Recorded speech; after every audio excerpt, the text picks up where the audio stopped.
Good afternoon, Mayor, Commissioners.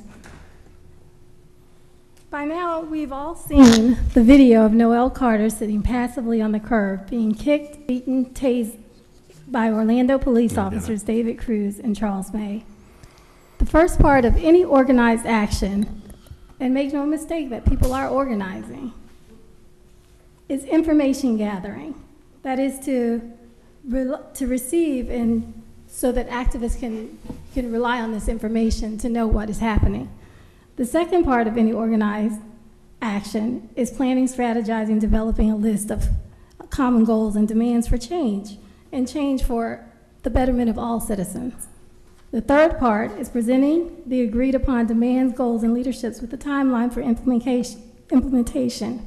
The fourth is action. We are here today for the first part, to gather information.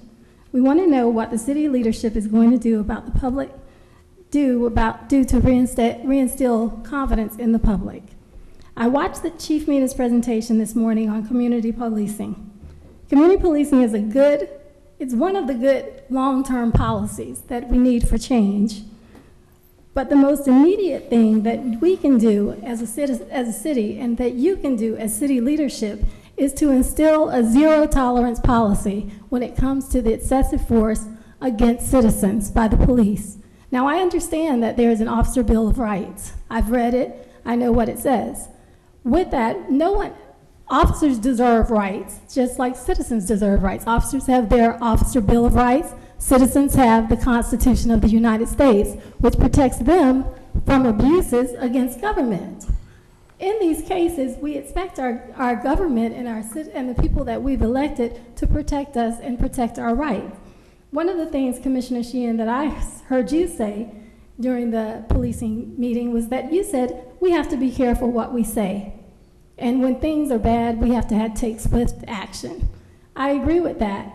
One of the things that has happened in this case and happens over and over when we have excessive force cases is that we have a police department that gets on television and demonizes the suspect who hasn't had a trial, hasn't been proven anything wrong. And that's what we saw happen here with Noel Carter. Noel Carter was arrested on Thursday night. On Friday morning, there was an interview by the police officers the officers who pretty much, they went on to defame Noel Carter. He had not had a trial. We saw a video. In the video, the only people that were doing things wrong was Noel Carter.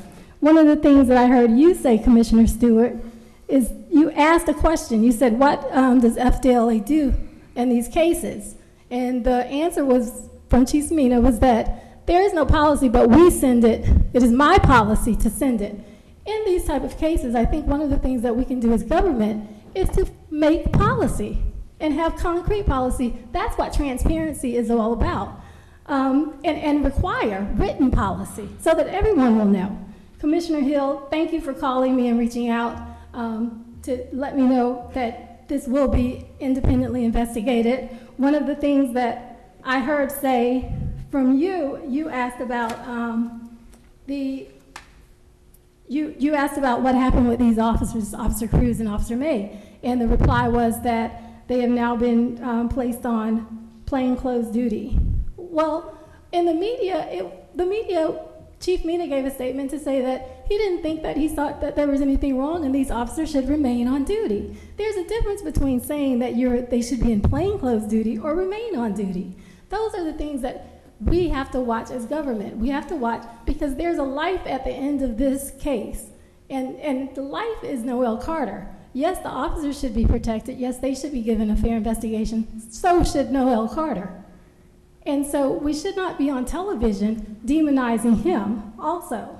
The public needs to know. Commissioner Eames, I heard your questions. I agree with you that we do need a town hall meeting so that we can talk. 2 o'clock meetings aren't convenient for everyone. We do need meetings that are convenient for everyone to come and talk. So I appreciate your questions, and I did hear them.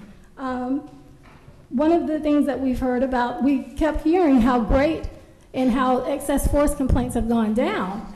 But maybe one of the reasons that they've gone down is that citizens are afraid to complain. I sat here and I got 2 calls of people who called my office that want to make a complaint they are afraid to go to the police. City leadership is responsible to make sure that citizens, all the citizens, feel safe. One of the things that we would ask for you to do in this information gathering section is to have a town hall meeting to inform the public what our city leaders are going to do to make everyone safe, police officers and the public, because we all have to work together and we all have to. 30 seconds. Thank you. I will stop here, but I would say that I think in an information gathering session part of this planned civil action, it would be great if a town hall meeting was planned so that the citizens can hear what the government and our elected officials plan to do to help everyone, police officers and citizens. Thank you. Thank you for your time.